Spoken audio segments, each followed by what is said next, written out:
Sunday means a full slate of baseball, with all the day game action you can shake a stick at it. Keep it here for scores, news, and more. Sunday's baseball scores: Red Sox 5, Orioles 0, Bucks 4, Athletics 9, Blue Jays 2, Bucks 4, Mets 4, Diamondbacks 1, Bucks 4, Cubs 6, Reds 1, Bucks 4, Padres 8, Pirates 5, Bucks 4, Dodgers 7, Nationals 2, Bucks 4, Braves 10, Marlins 9, Bucks 4, Brewers at Twins, GameTracker, White Sox 3, Rangers 0, Bucks 4, Cardinals 5, Phillies 1, Bucks 4, Yankees 10, Royals 1, Bucks 4, Rockies at Giants, GameTracker, Rays at Angels, GameTracker, Tigers at Mariners, GameTracker, Indians at Astros, 8:08 p.m. ET, GameTracker, Braves notch impressive come-from-behind wins. Braves will have first place all to their own for at least another day thanks to an impressive ninth-inning rally against the Marlins. The Braves entered the bottom of the ninth down 9-4.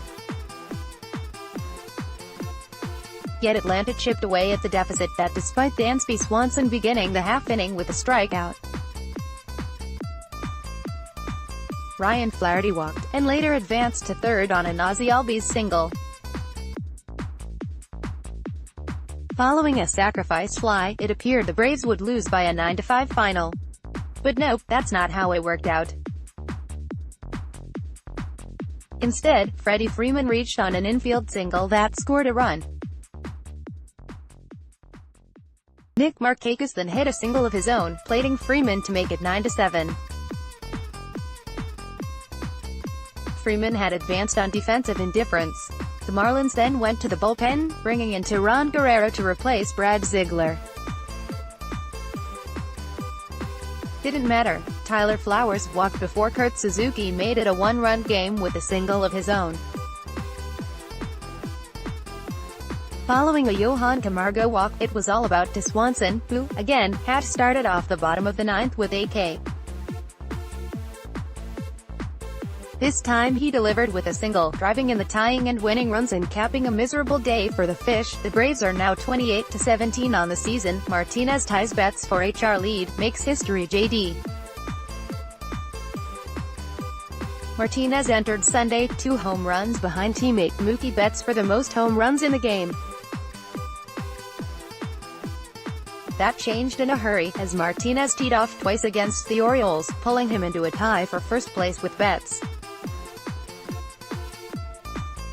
Here's a look at both dingers. For those wondering, this is apparently the first time the Red Sox have ever had 2 batters hit at least 15 homers within the team's first 50 games, Mookie Betts and JD Martinez share the MLB lead with 15-hour. This is the first time the Red Sox have ever had 2 players hit 15 HR within the first 50 games of a season. Red Sox notes, at Sox Notes, May 20, 2018. Diamondbacks continue descent, are swept by Mets earlier in the week. The Diamondbacks snapped a 6-game losing streak by edging the Brewers and winning a 1-run ball game. That victory didn't seem to sit too well with Arizona, because they've followed it up by losing 4 in a row, including all 3 of their games against the Mets. Despite a decent enough outing from the returning Clay Buchholz, see below, the Diamondbacks were able to muster just 1 run against Noah Syndergaard and crew. Scoring runs has proven to be a problem for Arizona all season long, and especially as of late. Here's a look at their run totals over their last 11 games, or since the downfall started: 3, loss 1, loss 1, loss 1, loss 4, loss 2, loss 2, win 2, loss 1, loss 4, loss 1, loss. That's 11 games in 8 instances where they scored 2 runs or fewer. That's not going to get it done, no matter how well the pitching staff fares. Ohtani tries to end Angels' Rays streaks. Shohei Ohtani will take the mound Sunday against the Rays with a chance to end both their winning streak and the Angels' losing streak. Ohtani's 7th start will see him enter with a 3.58 ERA and 3.31 strikeout-to-walk ratio. Last time out, he struck out 11 Twins across 6 1/3 innings. That total represents his most since he fanned 12 in start no. 2. The Angels have lost 5 in a row, with their most recent victory coming on May 14 against the Astros, a win that gave them a share of first place in the American League West. The Angels have since dropped to third, 3.5 games back in the division. As for the Rays, they'll try to extend their 6-game winning streak by sending out Sergio Romo to start for the second consecutive day. Romo figures to see an inning of work before giving way to the bullpen, much as he did on Saturday evening. Darvish stymies Reds. Darvish's Cubs career hasn't went well so far, but on Sunday he showed why there's still reason for optimism by shutting down the Reds. Darvish notched his third quality start of the season, holding Cincinnati to 1 run on 2 hits and 3 walks across 6 innings. He struck out 7, but better yet he notched a season-high 17 whiffs, per StatCast. Those 17, 11 came on his fastball. 5 others were on his slider or cutter. Darvish's outing pushed his seasonal ERA below 5.00 for the first time this season. Buchholz solid in return to majors. Clay Buchholz had not appeared in a big league game since April 11, 2017.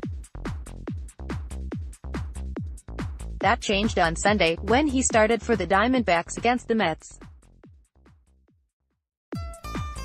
Buchholz threw 61 pitches across 5 innings, permitting 2 hits and a walk while striking out 2 and holding the Mets to a run.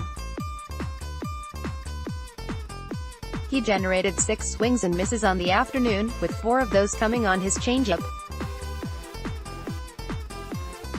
Consider the outing a success for Buchholz, who figures to get a second start. That's more than both Chris Medline and Troy Scribner could say in their auditions to replace Robbie Ray in the D-backs rotation. Mengden keeps self-A's rolling. Earlier in the week, we covered why Daniel Mengden is worth watching. The A's righty proved that sentiment correct on Sunday, as he shut down the Blue Jays.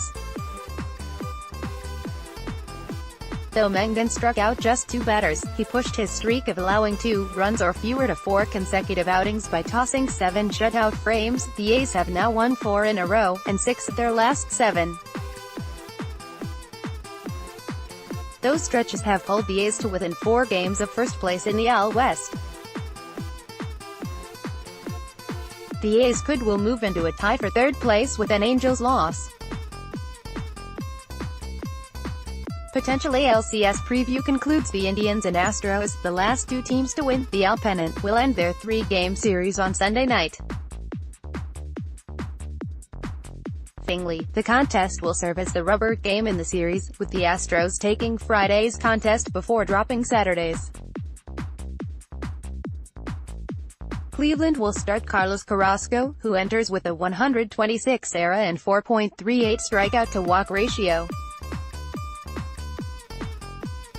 Carrasco has thrown 2 complete games in 9 tries this year, but has dealt with recent turbulence. 16 of the 25 runs he's allowed, as well as 4 of the 7 home runs, have come in the last 4 games. Houston will counter with Lance McCullers Jr., whose 109 ERA and 2.76 strikeout-to-walk ratio belie how well he's pitched lately. In his last 6 starts, he's allowed 39 base runners in 38 innings, while fanning 35 and managing a 2.13 ERA. 5 of those have qualified as quality starts. Quick hits. The Nationals promoted of Juan Soto following Howie Kendrick's season-ending Achilles injury. The Braves released 3B Jose Bautista. Live team updates. A Twitter list by Dane Perry.